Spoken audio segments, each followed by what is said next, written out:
My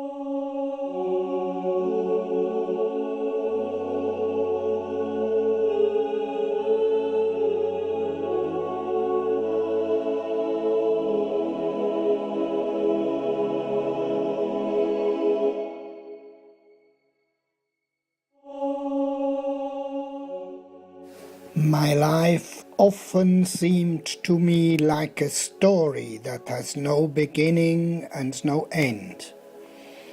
I had the feeling that I was a historical fragment, an excerpt for which the preceding and succeeding text was missing. I could well imagine that I might have lived in former centuries and there encountered questions I was not able to answer, that I had been born again because I had not fulfilled the task given to me.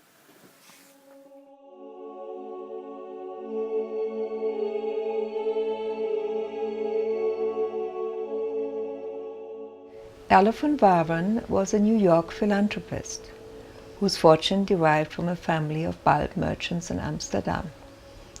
He was also a patient and student of Jung's, working with him off and on for 11 years, from 1950 until Jung's death in 1961. His testimony is therefore invaluable for us who know Jung only from his writings. Social taboos sometimes need to be broken if they get in the way of one's personal destiny or obstruct the evolution of consciousness in the collective. Van Waveren broke such taboos twice. He broke a professional taboo by marrying his former New York analyst, allegedly with Jung's blessing. The exception proves the rule. The couple lived happily ever after, joining their inner resources in a shared Jungian practice in New York for over 40 years. Late in life, Van Waveren broke another, this time Jungian taboo, by disclosing in his autobiography a strictly guarded secret, that his personal analysis with Jung had mainly revolved around his past life dreams and visions. To publish Pilgrimage to the Rebirth in the conservative Jungian climate of 1978 was a daring move, but the expected professional outrage never occurred. Instead, Van Waveren's inconvenient truths were conveniently ignored. It is my hope that the growing awareness of reincarnation in the West and the recognition of past life residues in the human psyche by other psychological schools will eventually put an end to this stubborn resistance, and that a new generation of Jungians will finally give Van Waveren the deserved recognition for having broken new ground in a previously unexplored layer of the deep unconscious. Between 1984 and 1985, shortly before Van Waveren's death, the 83-year-old was interviewed by the renowned author, lecturer and historian Olivier Bernier, who was at that time the director of the now defunct N. and an Erlo van Waveren Foundation in New York. Bernier was accompanied by a photographer who filmed the interviews, but the film was never finished and was still in this fragmentary state without a title page, beginning or end, when 25 years later, thanks to the helpfulness of my Jungian colleague Dr. Bernice Hill of Boulder, Colorado, a copy was made available to me. I recognized its profound historical importance immediately, but also realized that it needed work before it could be shown to the public. So I took it upon myself to provide the missing pieces and enter into a dialogue with Van Waveren's ideas about reincarnation from my own perspective and experiences as a fellow Jungian working with past life dreams. I had the good fortune to find in Marcelina Martin a creative documentary filmmaker who was able to breathe some visual life into this material. Given that the film consisted of 3 interviews between Van Waveren and Bernier, conducted in different domestic settings over a period of approximately 1 year, it took special skills to pull the pieces together into a unified whole. Van Waveren said in the interviews that with the dawning of the Aquarian age, the time had finally come to bring the hidden, mystical side of Jung to the surface. He tried to help this revelation along by disclosing previously unknown facts about Jung in this series of charming, intimate interviews.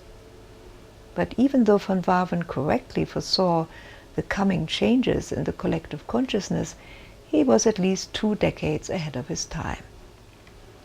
That's why the unfinished film, apart from some peaks by Jungian analysts in Colorado, remained shelved for so long. Only the extraordinary shift in consciousness that we have experienced in the last decade or so could shift this material from a state of potential into one of actualization.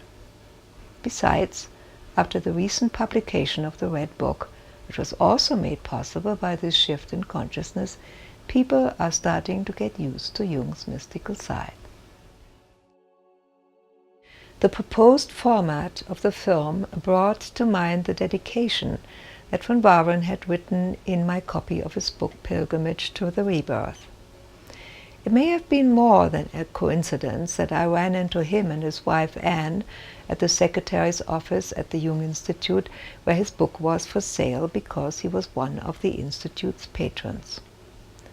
Van Waveren was very gracious when I asked him to sign a copy of his book, and he patiently heard me out when I told him about having been flooded with past life dreams for several years.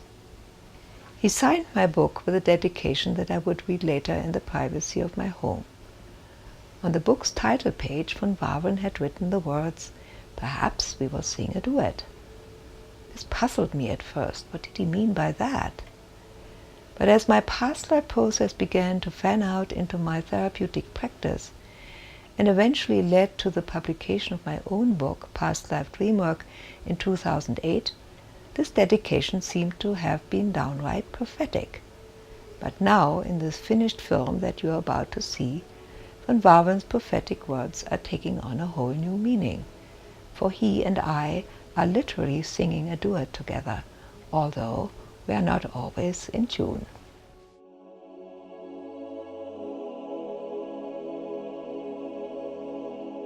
When you first went to Professor Jung, did you feel that while he was clearly a man of great capacities and great learning, did you feel that he was a sort of standard analyst who perhaps knew more than the others but functioned in the same way? No. There were 2 things. And I told him, I said, "Professor Jung, I don't understand love." And he bent forward and he said, "Shall I tell you something? I don't understand it either." And all of a sudden, I knew I was this big and he was this big. Don't ask me what it was, but the reaction of the unconscious was the immensity I felt, that on all sides he could encompass me. And then later on, I told him, years later in my last conversation, and I said, "Well, Professor Jung, you have always gone ahead of me. And it was wonderful that I had a guide through it all." And he said, "Oh, well," he said, "you didn't have an invisible guru, but I had an invisible guru, and he was my guide." And then he spoke, he said, "I never knew how to take that, but there was an Indian came and gave a lecture at the university in Zurich, and he spoke about his invisible guru. And afterwards I went to him and said, "You mean to say you saw him, but the rest of the people didn't see him?" I said, "That's right."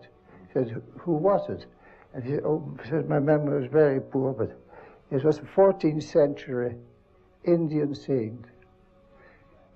He himself had an older, they only called it Philomene, but I do not know what his name was, but it was a very ancient helper. Very mysterious something, because you can say it was part of his unconscious. But it was not. It was part of the, you can say, of the anima mundi. But when he asked this invisible guru, what shall I say to my family? He said, well, when you go walk in the woods and you see a deer, you say, I saw a deer. So now you go back to your family and say, well, I saw a guru. You said just now that Professor Jung had an invisible guru, and you said earlier that when you thought of going to Professor Jung, people said, don't do that, he's a mystic. What's that all about? You know, Anne and I came to Bollingen, which is his private house in the country, and I spoke to Professor Jung and said, Professor Jung, I just read your answer to Job. Why didn't you write all your books like that? And Mrs. Jung said, well, he didn't have a thing to say about it, because it wrote itself, and he had to obey it. And I said then that he really was a mystic, too. He's a mystic. I said, well, if you read Webster's dictionary about a mystic, it's a great compliment. Oh, he said, Webster. Yes, do you know about Webster? I said, yes. Well, he was caught with the maid, and he was just giving her a couple of good kisses, and his wife came in. And she said, Webster, I'm surprised. No, my dear, you are amazed. You know, I tell that story because for the world, he had to play one role. He had to be always connected with the rational side of life. And all the irrational part he spoke about, but he didn't dare to go in all that what he knew. He was very psychic. He was extremely sensitive. He was, besides that, he had the memory of an elephant. I can say that because he carried the Buddha spirit too. And he was a combination of two, and you can see in his memory, dreams, and reflections how he speaks about two sides of himself. That which denies, and he said, I have no proof for it, and then he goes on and he says, this is most likely what it is. And so, the word mystic has a very derogative aspect. But I'm a mystic. And the people better get accustomed to it, that there are such things. And a mystic is the one who sees clearer and is more aware of things, can register more in certain ways of the unconscious. Not consciously. Consciously, I can be rated as stupid almost, because I'm not interested in machinery, I'm not interested in anything, but I'm typically one-sided person. I have a very mystical side, which you can read in my book, and I have a very practical side, which I was taught in Holland. And so was Professor Jung also. He had this extremely practical side, which made him a professor, but he never made him a professor in Zurich. We were afraid of him. In the end, he made him full professor in Basel. Then he was not so afraid of him. And he was a mystic, but would never allow anyone to say that about him, because he was also a philosopher in the German. Science is what he wanted to be. Yes, a Gnostic. Yes. He's a true Gnostic. That's what he liked to be called. Did he feel perhaps that in the specific period in which he was alive, there were attitudes which could not be revealed, things which could not be said, because people were simply not ready to hear them? Decidedly so. in 1950 I came to him, and we spoke about my former lives and about his former lives. And the next morning, Mrs. Jung came to me at the Institute and she said, Professor Jung says that you can't say a word about what he told you. Now, he was right, because I had had a warning dream also, that even to he was a priest who knew a great deal about psychic phenomena and had experienced a great deal of psychic phenomena.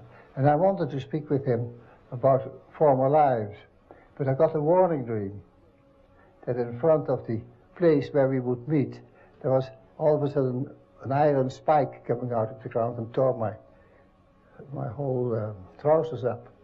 And I knew, some basic attitude will be just shred to pieces by a very nasty something, because the Zeitgeist, as it's called, the spirit of the time doesn't allow it. And he speaks about that in his Memory and Reflections. That there are certain things which cannot be accepted at certain times. And not so long ago I read a book in which the author said, now that at the time of the quantum theory, I dare to write anything. I have to accept everything, what comes in front of it, if you can explain it or not. But you see, at that time when he lived, you only could accept technically what you could explain, what could be made rational. And this thing like an unseen guru is totally irrational. But it is true. Once you accepted the quantum theory, you had to be prepared to accept anything that was. Do you think that is the only change in the Zeitgeist, or are other changes taking place as well? There are many changes. The symbol of the Piscean age was two fishes swimming in opposite direction. That means that positive and negative could never meet. They were always rubbing against each other. There was no way of relatedness, the spirit to the matter. There was no relatedness between earth life and spirit life. Now, with the beginning of the Aquarian age, and we are just in the beginning of it. I do not know when. Some say it happened in 1961, some say it will happen 100 or 200 years from now. But there is that the rational and irrational have to relate to each other. The positive and negative have to relate. And then you get consciousness. You see, that's the same as electricity. You see, positive and negative have to come together. What is the importance of consciousness? Why is it important to make things become conscious? Well, for the last 2,000 years or more, they thought it was important. And the Greek were the first who said that. Know thyself. And there are a few other people like Shakespeare who who picked it up too. And it is a self-knowledge which brings clarity, awareness of yourself and of the other person. You take in the world, and that puts you in a totally different position towards life. And the Greeks know it. It is one of the main things of philosophy, not of religion. And even today, in 1984, when you go to Zurich in the summer, there is still, isn't there, a group of people whom you see, whom you've been seeing for many years, and some of whom, at any rate, knew Dr. Jung quite well. Oh, yes.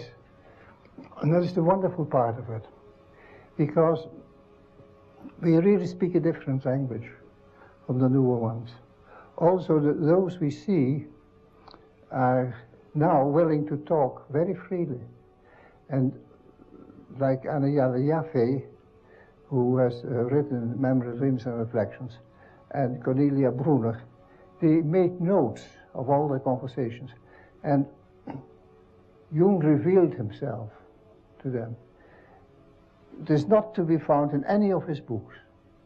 And there are dreams and fantasies and happenings which the Jung family did not want to be published, but they have to be published because it is a part of his genius which was just cut off. And you think he was a stodgy professor.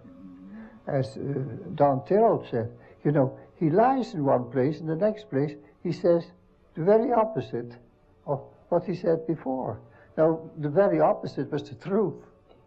So he was very clever in maneuvering those two ways, but the family does not want him to be known as anything too special.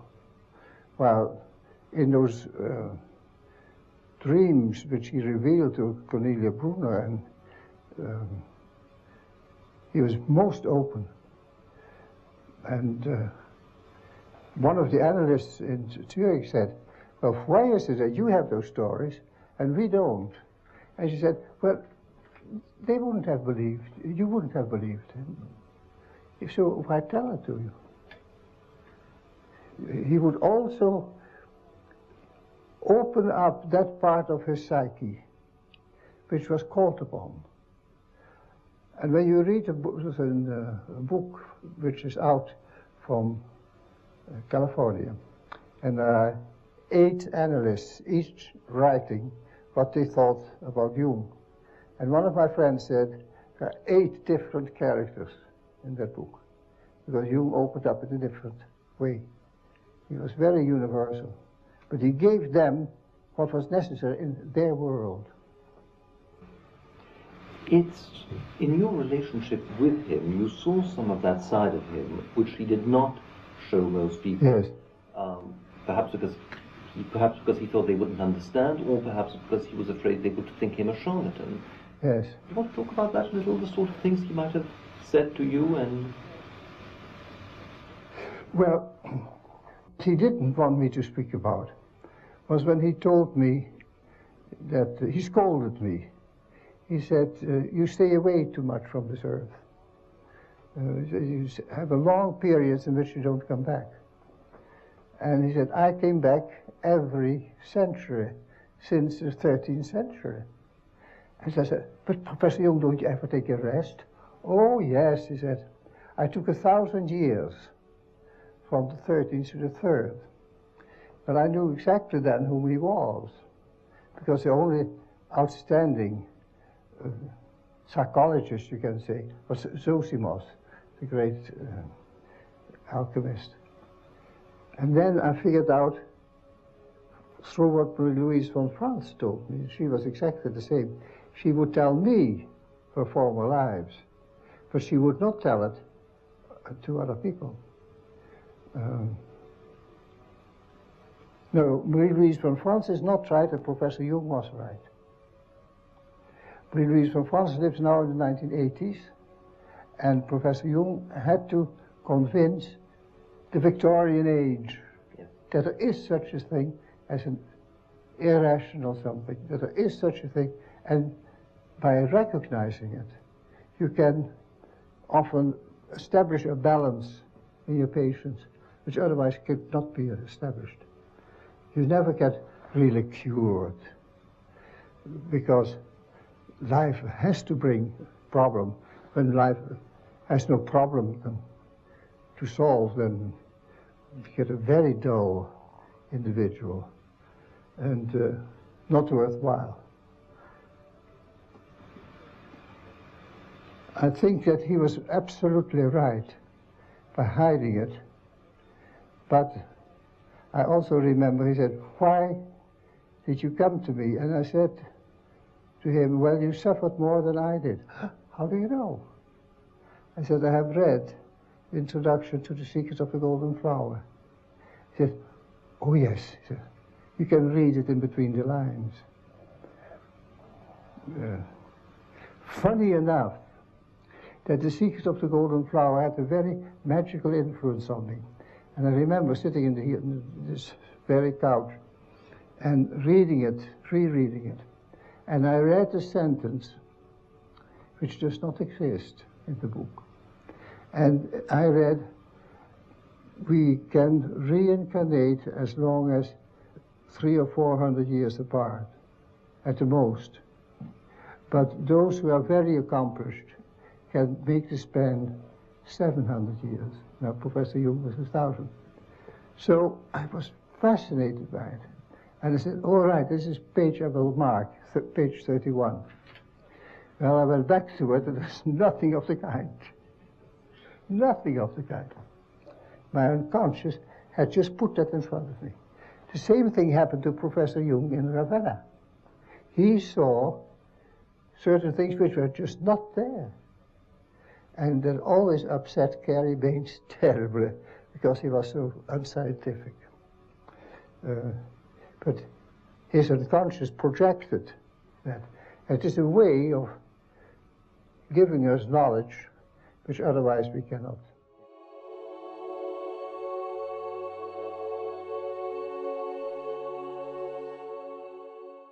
In the interviews, van Waveren refers to Jung's experience in Ravenna a number of times without going into detail about it. However, because it was a milestone in Jung's discovery of the paranormal, it deserves to be looked at more closely. Jung devoted several pages of memories, dreams, reflections to this incident, which shows how important it had been for him.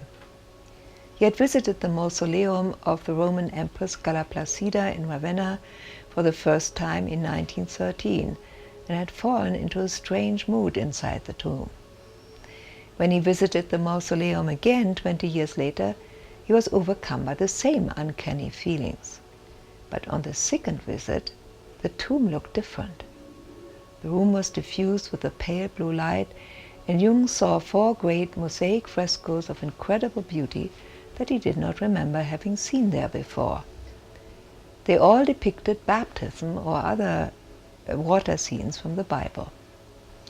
He studied the frescoes for at least 20 minutes together with his travel companion and official mistress, Toni Wolff, who in Memories, Dreams, Reflections is thinly disguised as a female acquaintance. After leaving the mausoleum, they tried to purchase photographs of the frescoes but couldn't find any and were under time pressure to return to Zurich. When Jung later asked the real acquaintance, who was about to visit Ravenna, to bring him back some of these photographs, it turned out that the mosaic frescoes that can be found in the mausoleum did not match the ones that Jung and Toni Wolff had seen. But surprisingly, the ones they had seen had existed some 700 years ago, before the basilica had burned down. They had been commissioned by the Empress Galla Placida for the Basilica of San Giovanni, which she had built as a thanks to God for a safe passage between Byzantium and Ravenna. What Jung found most intriguing about this experience was that he and Toni had seen the same non-existent projected images from another time. In addition to the profound significance of this, it must have been further evidence for Jung that he and Toni had a soul connection that went all the way back to ancient times. But there was more, a lot more, to Jung's experience of the tomb in Ravenna. Following his initial visit to the mausoleum, he had been so identified with the Empress Galla Placida and her fate that in Memories, Dreams, Reflections he called her an embodiment of his anima, instead of calling her what he knew she really was, a past life embodiment of himself. In fact, his whole experience of Italy was so riddled with unconscious past life memories and their potentially explosive trigger points that he never dared to visit Rome itself. When in his old age, in 1949, Jung had tried one more time to visit Rome, he had suffered a fainting spell while buying tickets, which made him give up on that plan once and for all.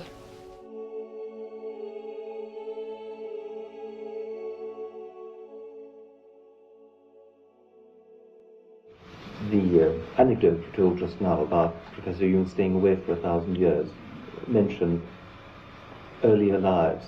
Did he speak to that about many people, earlier lives? No. He he was very, very careful. He spoke a great deal about it to Cornelia Brunner, because she brought the material. He spoke a great deal about it to Marie-Louise von France, because she brought the material. You see, there are dreams which we cannot translate. And then we are looking, what could fit, what could fit. And sometimes the only way it can fit is to take in that it happened in another early life. Now, I once had a dream, in 1938, I remember very well, that I stood on the world of Moscow, and the snow came around me to my feet, and I woke up scared stiff.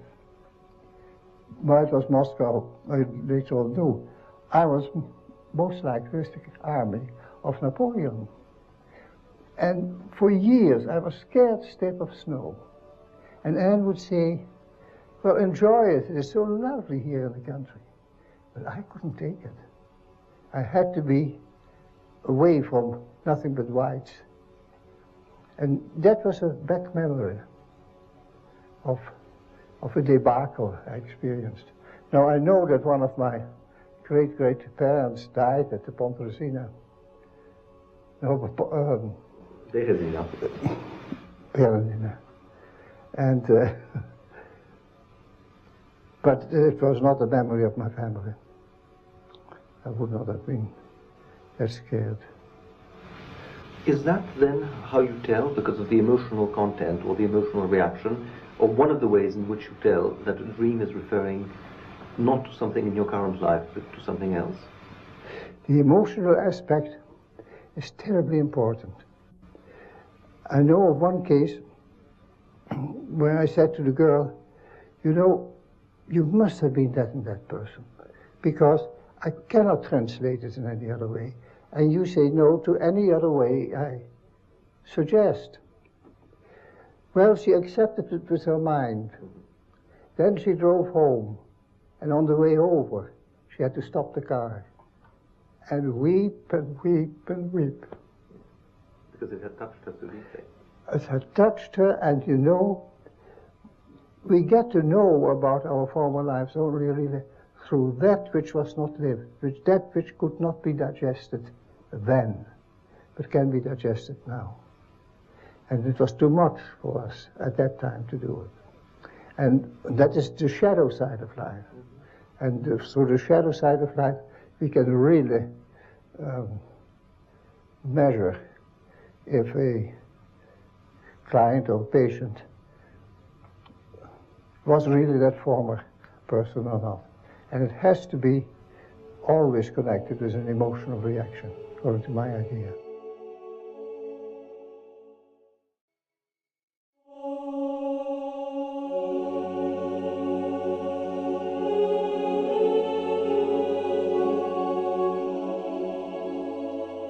Between the first interview and the two following ones, as much as a year may have passed. In the latter ones, von Waveren, looking older, was often vague in his statements and experienced more age-related memory lapses. To make things worse, Bernier had asked him in the second interview to speak on a sensitive subject, which, as von Waveren said, he had not had time to prepare himself for. It concerned Jung's former lives. Under pressure and caught off guard, von Waveren disclosed information that was at times ill-considered. Jung himself had been cautious enough not to tell him anything about his own past lives, although he did share some of his past life dreams with him.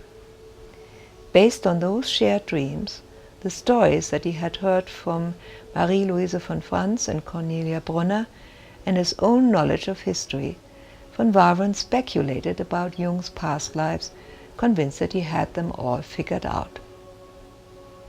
In my opinion, however, some of his conclusions present scanty evidence, are based too much on hearsay, and contain too many archetypal projections to be convincing.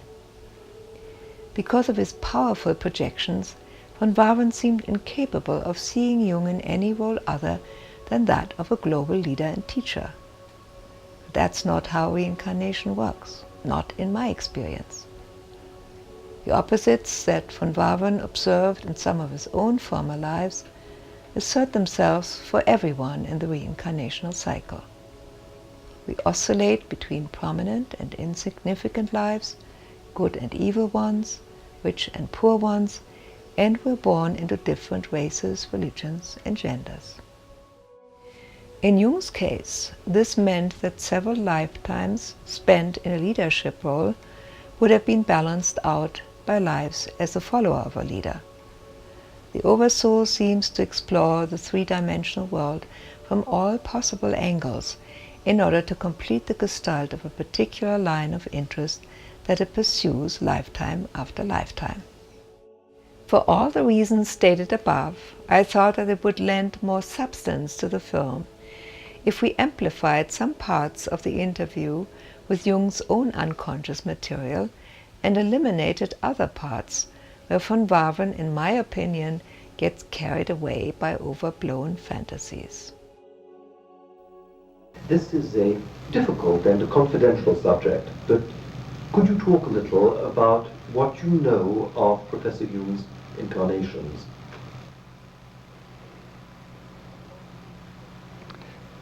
I thought we would do that at another time, but if this is a new record. In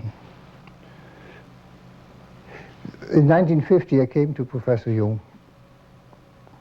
I had sent a message before that with Gary Baines, who went to see Professor Jung, if he believed in reincarnation.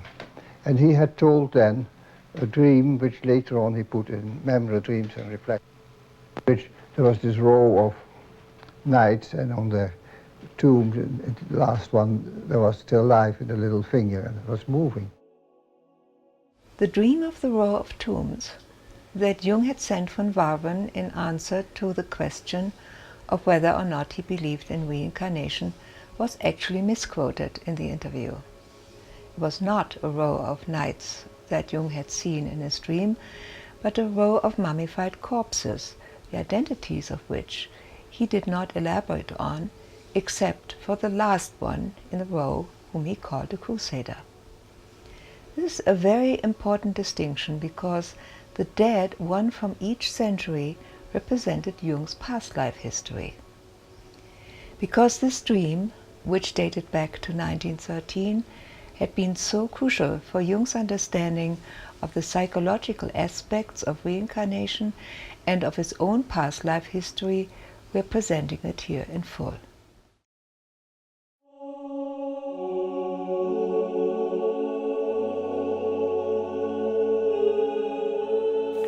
I was in a region like the Alice camps near Arles. There they have a lane of sarcophagi which go back to Merovingian times. In the dream I was coming from the city and saw before me a similar lane with a long row of tombs.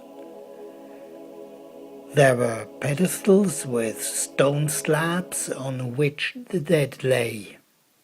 They reminded me of old church burial vaults where knights in armor lay outstretched.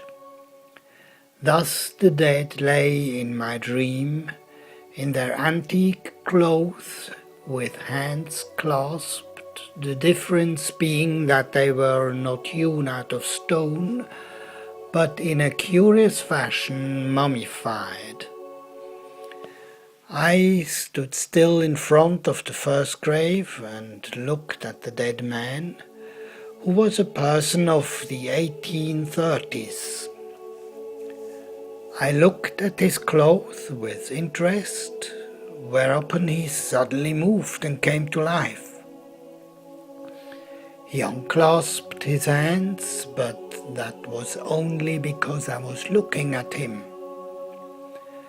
I had an extremely unpleasant feeling, but walked on and came to another body. He belonged to the 18th century. There exactly the same thing happened. When I looked at him, he came to life and moved his hands. So I went down the whole row until I came to the 12th century, that is, to a crusader in chainmail who lay there with clasped hands. His figure seemed carved out of wood. For a long time I looked at him and thought he was really dead. But suddenly I saw that the finger of his left hand was beginning to stir slightly.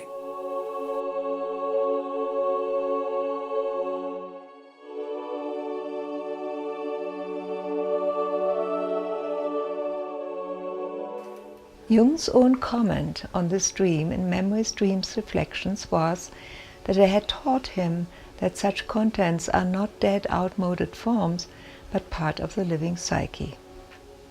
He also said that it had led him over the years to his theory of the archetypes. What he chose not to disclose in Memories, Dreams, Reflections, but conveyed to van Waveren, is that before this dream became a cornerstone of his archetypal theory, it had provided him with eye-opening information about his own past life history. When he said to van Waveren, "I came back every century from the 13th century on," this dream was clearly in the back of his mind. From my own experience as a past life therapist working with dreams, I would call this a past life overview dream, because it is taking the dreamer from one lifetime to another. This type of dream is very rare, but somewhat typical of the end of the reincarnational cycle. Before closing its last chapter in the Book of Life, the Oversoul goes into a mode of synthesis where it initiates a comprehensive past life review. This may include many past life dreams, flashbacks, and visions. I like to compare this past life overview to the life review of the dying, because analogous to what could be called a little death at the end of this life, there is a big death awaiting us at the end of the reincarnational cycle.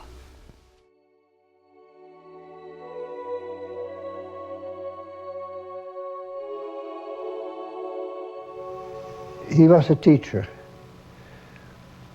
always was. Also knew that by my own series, how different a role he had always played from myself, how much more to the point and how much less worldly he was, but much more the wisdom aspect. He was not willing ever to tell me who he was. And I didn't want to ask him, but I could figure it out very easily. I noticed that the people whom he used in his teachings and whom he had to write about were all former lives of his. And the first one I recognized was Paracelsus. I figured out that for 1,000 years before that, he must have been Zosimos, because Zosimos was the first one of the great alchemists.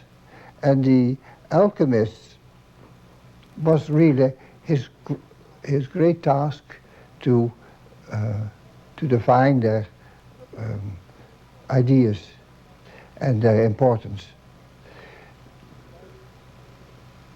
Paracelsus was a great alchemist, but also a great doctor.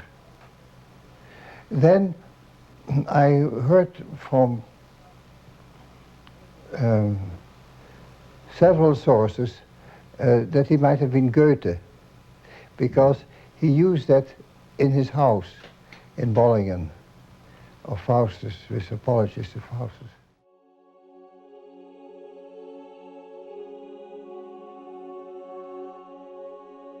There's plenty of evidence in Jung's own unconscious material that he was indeed a reincarnation of Goethe.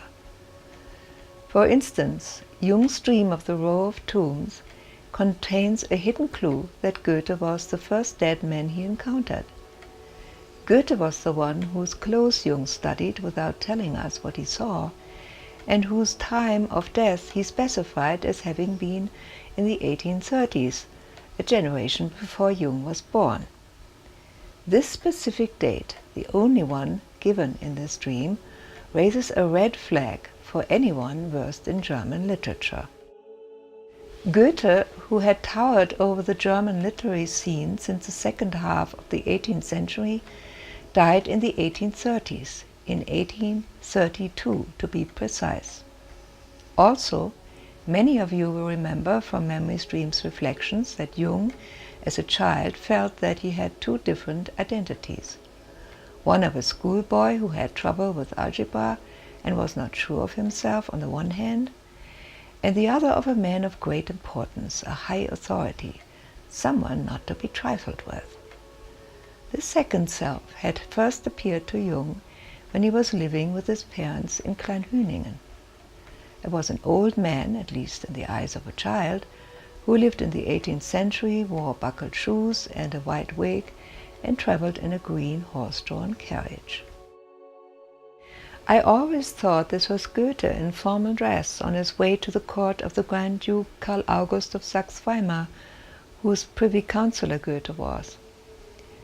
Jung also tells in Memories, Dreams, Reflections that as a schoolchild he would often write the date 1786 instead of 1886 by mistake, and then be overcome by an inexplicable nostalgia. In 1786, Goethe embarked on his famous Italian journey, which he had dreamt of doing all his life. Traveling in a horse-drawn carriage like the man Jung had seen in his childhood vision, Goethe stayed in Italy for 2 full years.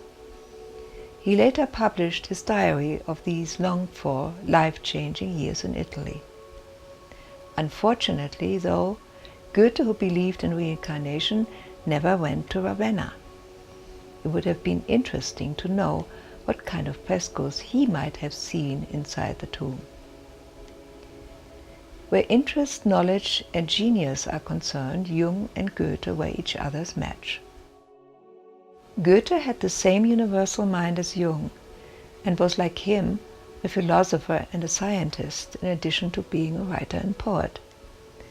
What makes the link even stronger is that according to a family legend, Jung was also a biological descendant of the great man. It was virtually an established fact in his family that his maternal grandfather was Goethe's illegitimate or natural son. This Jung mentions twice in Memories, Dreams, Reflections.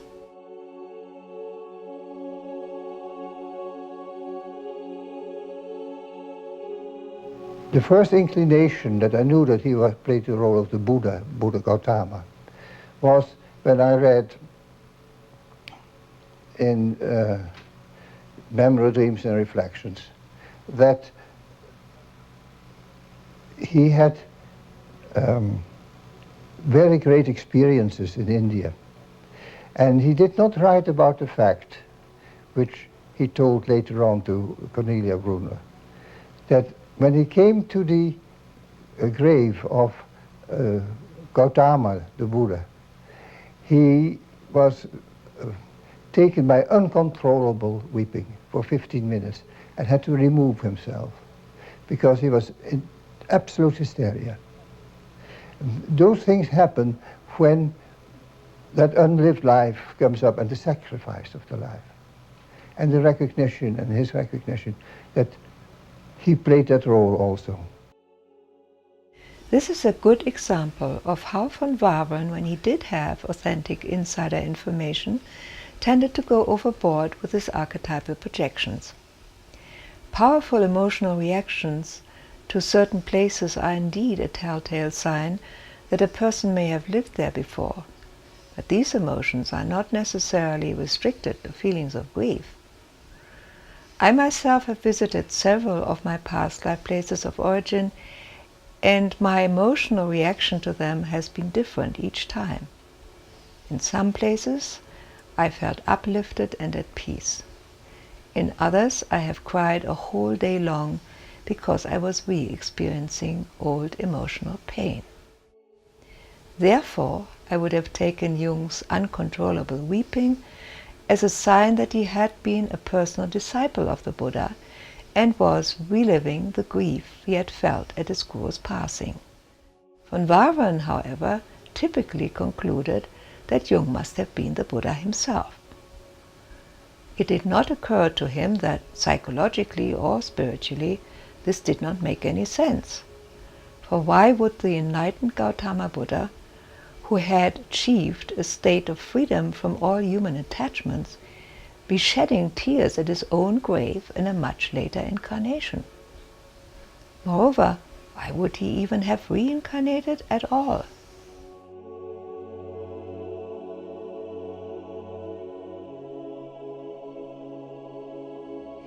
There are also manifestations of Jung's preoccupation with reincarnation and liberation from further rebirths in the Red Book.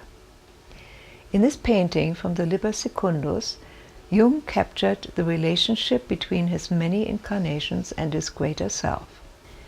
On the left-hand side of the picture is a mandala with rainbow-colored rays streaming in all directions. On the right-hand side of the mandala is a multitude of predominantly male faces. Their individual features are more pronounced in the vicinity of the mandala and become more and more blurred with increasing distance from it, until at the outer edge of the painting the faces are reduced to mere skulls. The mandala is flower-shaped, and in that resembles the golden flower in the ancient Taoist text The Secret of the Golden Flower, which Jung years later wrote the introduction for, and which Van Waveren repeatedly refers to. I will return to this Taoist text later in connection with a third interview. For the moment, suffice it to say that to obtain a vision of the golden flower is the ultimate goal of this secret Taoist meditation practice, which aims at liberation from further rebirths. Jung might have had this Taoist symbol in mind when he painted the flower, because the text in the Red Book which accompanies the painting deals with the same esoteric subject, liberation from the cycle of rebirth. In this text, Jung carries on a dialogue with the Kabiri. The Kabiri were mystery gods, so sacred that in ancient times their name could not be uttered by the uninitiated. They were revered throughout the Mediterranean area, particularly on the island of Samothrake. In the second part of Goethe's Faust, the Kabiri are summoned to help Homunculus, a lab-produced human mannequin who is confined to a glass vial, to become fully incarnate. In order to be properly born, Homunculus must break the vial at the throne of Aphrodite, spill his fire into the ocean, and begin life again at the very bottom of the evolutionary ladder. Just as in Goethe's Faust, the Kabiri in the Red Book are agents of evolution. They identify themselves as the master builders of the lower nature. When Jung asks them what kind of work they do, they reply, "We haul things up, we build. We place stone upon stone. Now you stand on solid ground." But even as master builders of the lower nature, they recognize Jung as their master. They challenge him to grow beyond the evolutionary process they are keeping in motion.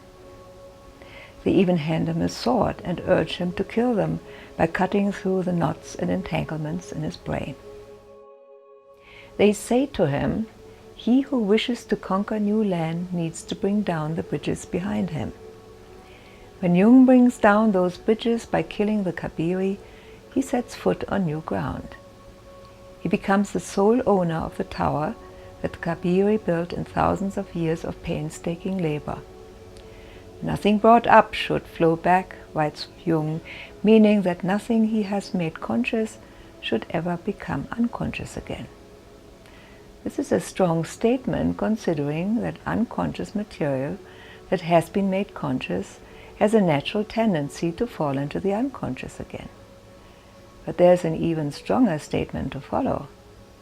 Jung writes, "Just as a tower surmounts the summit of a mountain on which it stands, so I stand above my brain from which I grew."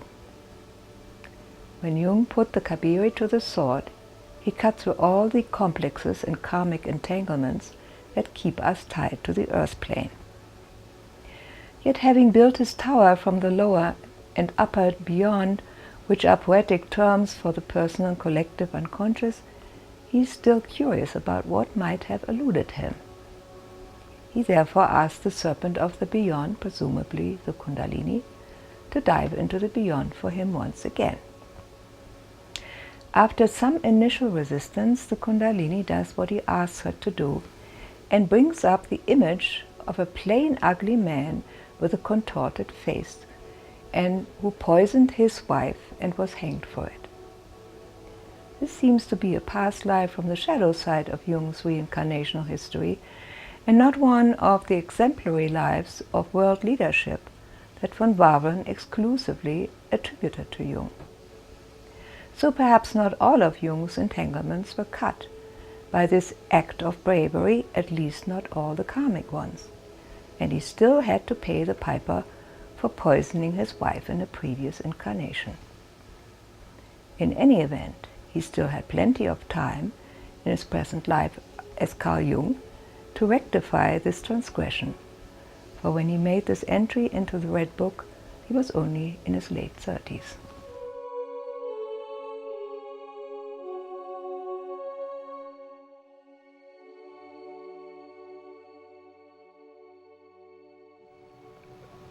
I then started to know who I was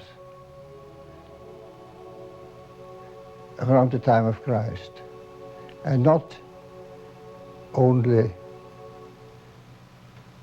what I wrote in the book, but what I have always hidden was that I had several lives at that time.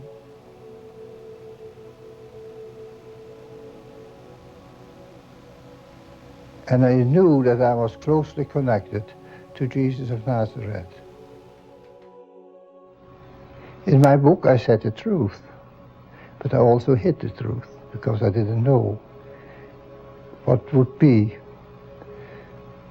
I take this opportunity, and it will be very hard for those who are listening to me, and for myself. I took on several roles around the Christ, and I'm willing today to speak about two of them. It was Peter and Paul, both. You see, Peter was a very strong fisherman, but you can see from the incarnations before that he would be that strong something, and he had to follow the Christ. I relived part of the things of the Bible. I relived several of the experiences of it and I have written about that. And Paul, on the way to Damascus, was not met by Christ Jesus. It was his own Christ that made him blind. You see, Jesus of Nazareth had opened the road. And so after that, people could contact their own Christ principle. I do not know what at this moment I could say more about it, because I was not prepared. I thought it would be another day that we would speak about it, but all of a sudden my unconscious didn't refuse.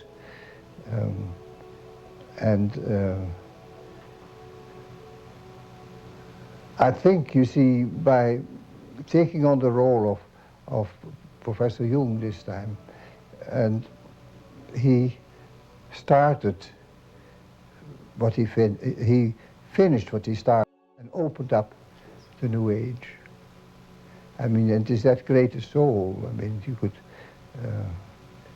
you could sense it in his presence. Not always, because he had his shadow side also, and he was a regular bear who took the honey out of the tree and then just left.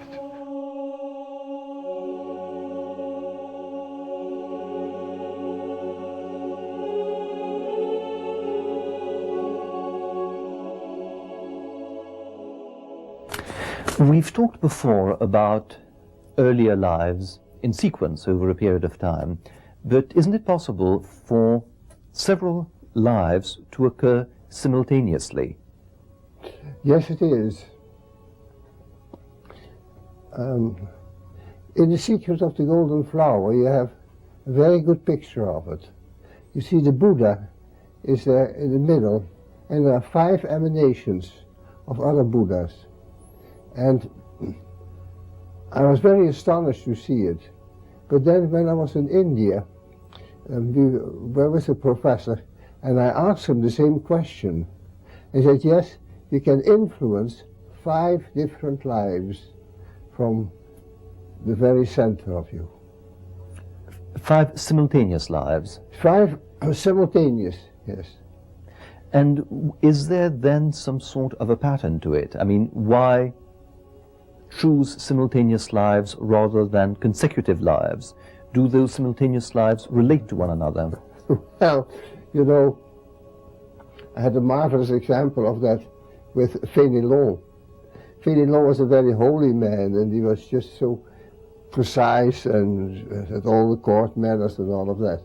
And when I was writing about him, all of a sudden I had a dream in which a totally different figure came up with his full name, and I looked him up in his encyclopedia, and he was a rascal.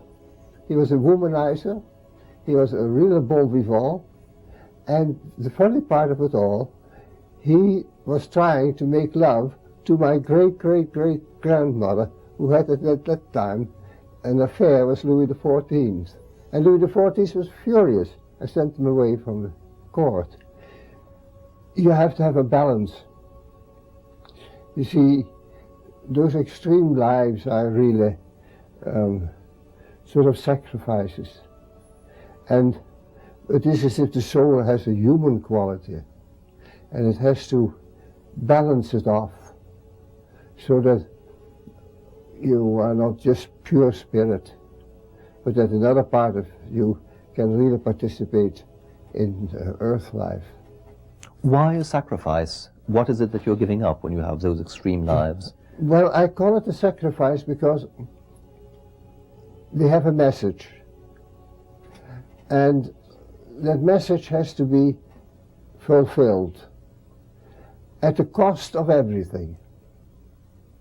And there is no choice, and there is no room often for a personal life. Fénelon was the priest all over. There's a sacrifice. He was, although he was very charming and all of that, but he was a charming priest, and the priest always had the upper hand. Is it possible in cases like that, where the soul is split, so to speak, between different lives, is it possible to know it at the time, or is it something which only becomes clear after, well, many years have passed?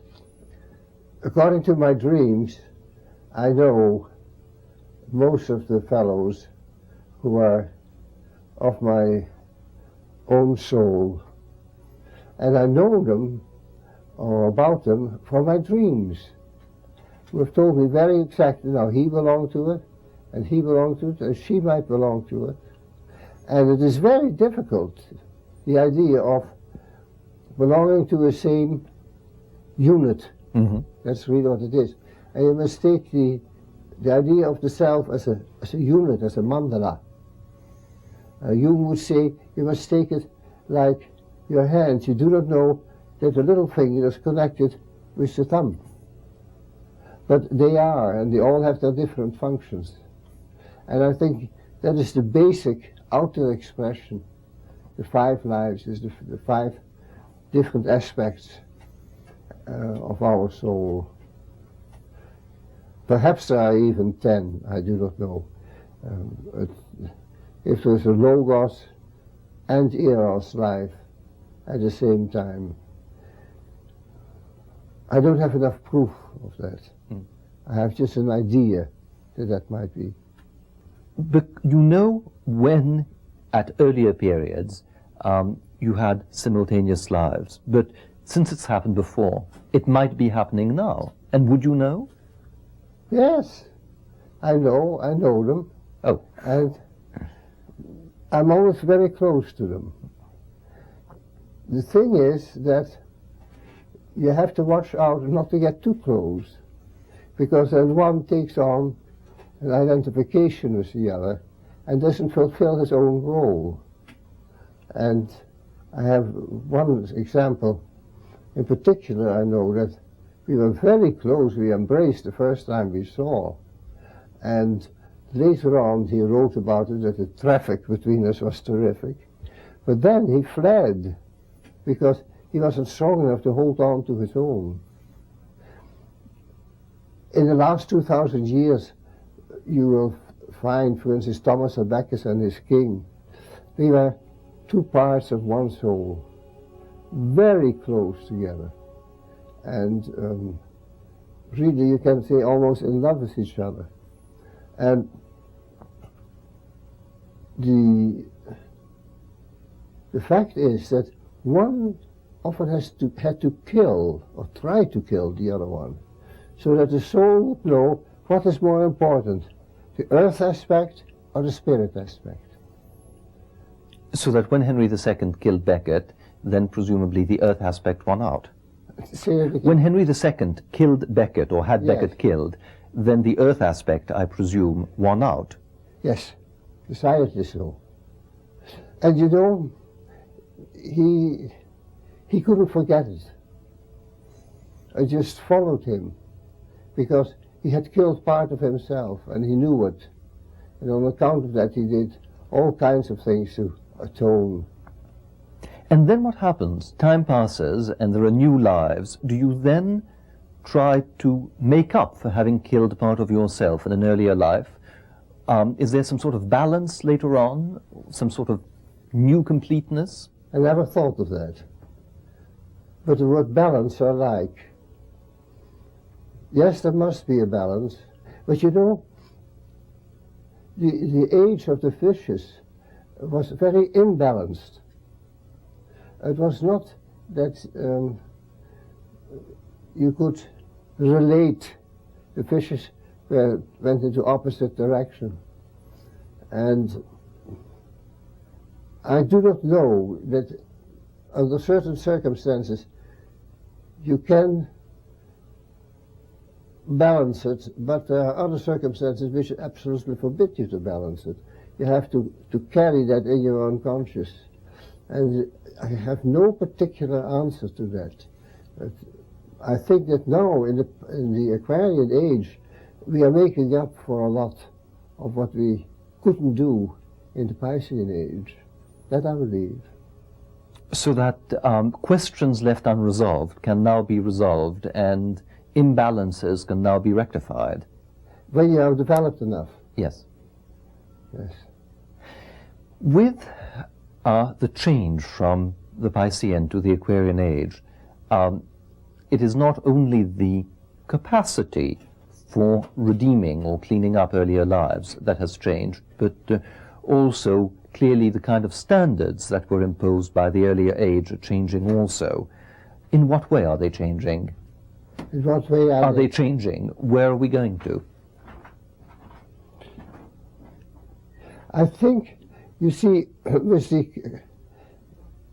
is very interesting that the star of Pluto was surmised in the beginning of 1800, and they found it later on. Now, Pluto brings us in touch with the deepest part of the unconscious, and there we hide our guilt and our unhappinesses and our undigested life. And we can now, on account of that new condition, we can really balance off and experience that what we could not experience for the last 2,000 years.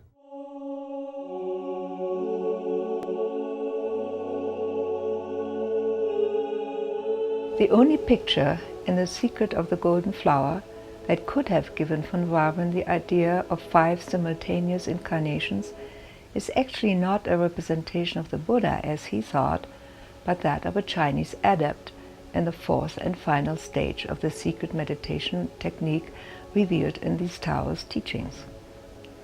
As previously stated, the goal of this meditation is to liberate the adept from the yoke of further rebirth. The 5 emanations which arise from the fiery aura of the meditating adept and fan out into 30 more emanations represent altogether the Taoist principle of the one in the many. In addition, there could be a stylization of a highly evolved meditative state where from the inner void images of previous incarnations along with the image of the golden flower or the greater self appear. I was told by a Buddhist that there are 5 so-called Buddha families, but they represent 5 different aspects of the Buddha and not 5 simultaneous incarnations of him. Therefore, the validation which van Waveren believed to have received from the holy man in India might have been based on a misunderstanding. His theory of the 5 simultaneous incarnations is certainly not supported by my own experience, nor does it tally with the findings of other past life therapists. All we have evidence of is occasional dual and sometimes even triple incarnations. For instance, one of my clients dreamt of a past life container with a clay form in it, which kept changing shape and color, according to God's command. Usually it had only 1 head, but sometimes it had 3. My client knew that the 3 heads represented 3 simultaneous incarnations in his past life history.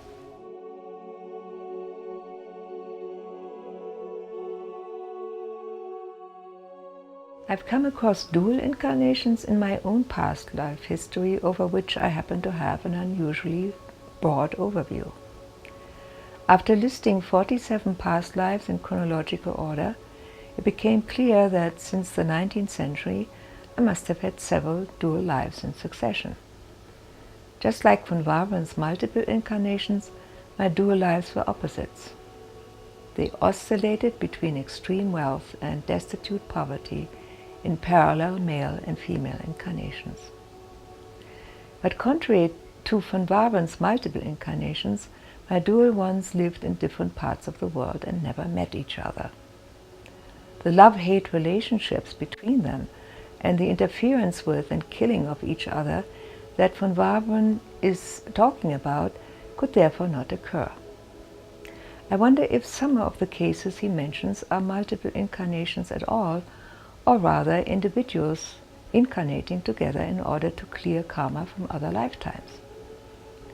I would think that the Oversoul in its infinite wisdom would go to any lengths to keep these sibling souls apart so that they can live out their individual life plan unimpeded. The most effective way of doing that would be to create geographical distance between them. And all the dual lives I ever encountered were separated from each other in this way. I have also made the observation that dual lives often only partly overlap. Whenever an individual life was in decline, through sickness, old age, or other adverse circumstances, the next life had already gained a foothold on the earth plane. For such a partial overlap of dual incarnations, my present life can serve as an example. I only learned about the former existence of a soul sister 3 years ago when I had a mind-bending dream for which there is no other explanation. The first thing I saw in my dream was a white delivery van, which was parked in front of the entrance to a Jewish cemetery.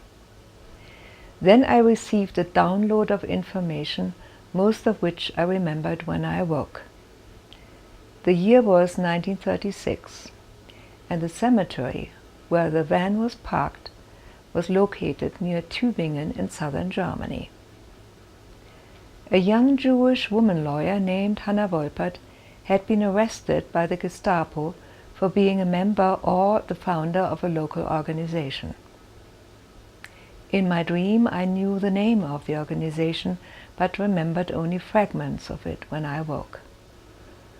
Hanna Wolpert had held a position as the assistant in the law department of Tübingen University before all Jewish state employees were forced into retirement. She was married to a non-Jew, which for racial reasons was frowned upon by the Nazis. In my dream, I had been aware of a negative turn of events that had occurred the year before, which had precipitated Hanna's arrest. Only later did I find out that this had been the passage of the notorious Nuremberg laws in 1935, which had imposed severe restrictions on the Jewish population. According to these laws, Jews were prohibited from marrying non-Jews, and extramarital sexual relationships between Jews and non-Jews were considered a crime. In addition, Jews were no longer allowed to hold public office or to study at German universities. Hanna must have been in conflict with one of these new laws, because after being cross-examined by the Gestapo, she was loaded into the white delivery van and driven to the Jewish cemetery, where she was executed by a shot in the back of her neck. Her body was then dumped inside the entrance of the cemetery.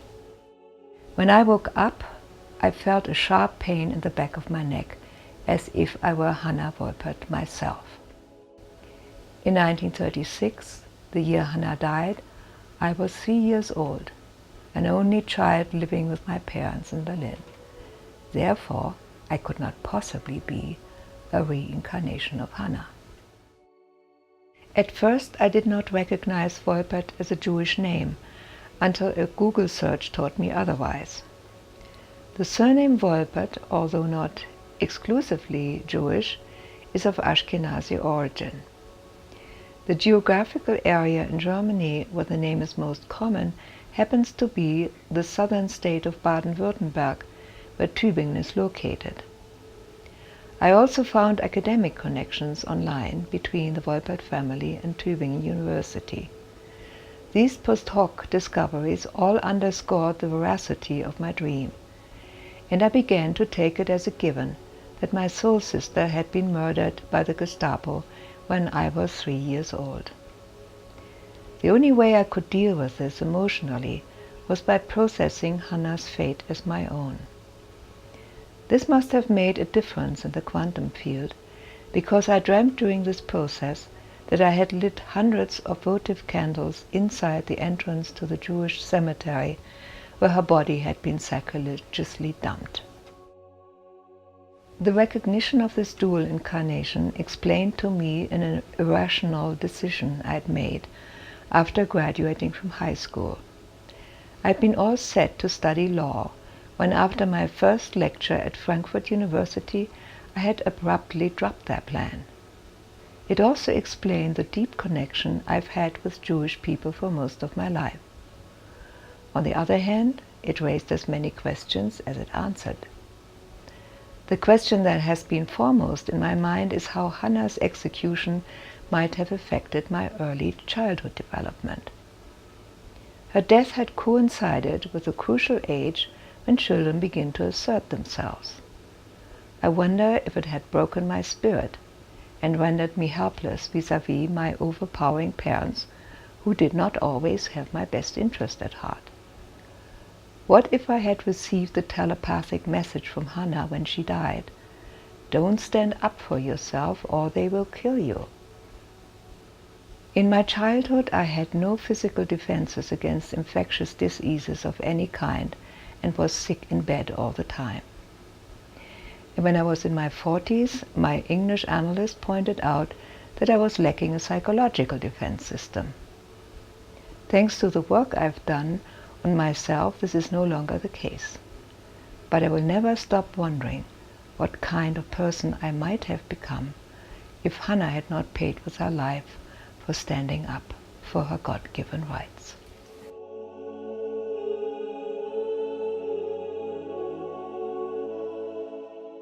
It is remarkable that in all 3 interviews, karma is never mentioned, although according to Jung the concept of karma is inseparable from that of reincarnation.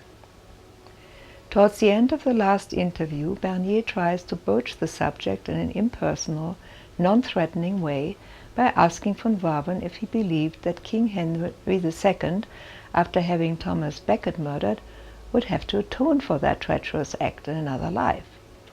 Von Waveren replies that he had never thought of that before, which I found rather surprising. He must have had at least some inkling of karma when he wrote in his book that in his 13th century life as Archbishop Walter de Grey, thrice regent of England, he read 3 black masses in order to gain power over the young king Henry III. Von Waveren said that fortunately his black masses had not had the desired effect, but they had haunted him, and he had painfully lived it out.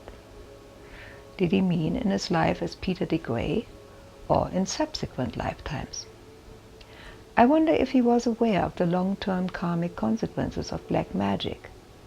From my own past life history and that of some of my clients, I know that black magic, as well as other forms of spiritual power abuse, carry the heaviest karmic penalty of them all.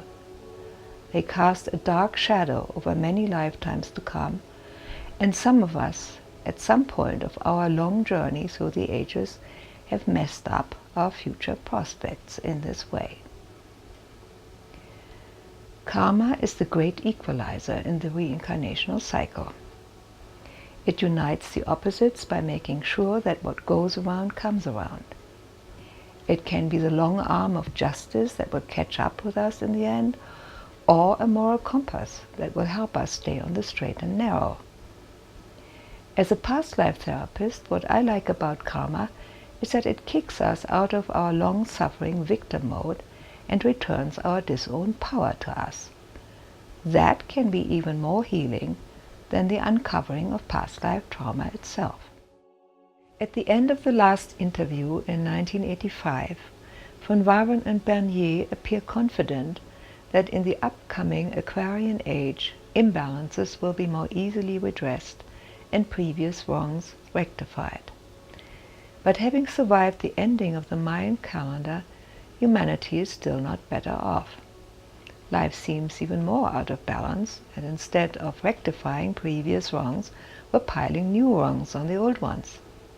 Yes, time seems to be speeding up, which might also increase the speed by which karma gets addressed and resolved. But that only intensifies the painfulness of this process instead of making it easier for us. Personally, I don't believe that we can spirit karma away with meditation, mantras, and theories of instant global enlightenment. Karma can only be resolved by accepting the consequences of our actions, by living a life of service, and by avoiding the trap of repetition compulsion carried over from other lifetimes. I tend to agree with Jung, who seemed to have this very issue in mind when he wrote in The Secret of the Golden Flower. Obviously, the veil of Maya cannot be lifted by a mere decision of reason, but demands a most thoroughgoing and wearisome preparation, consisting in the right payment of all debts of life. For as long as one is in any way held by the domination of cupiditas, the veil is not lifted and the heights of consciousness, empty of contents and free of illusion, are not reached.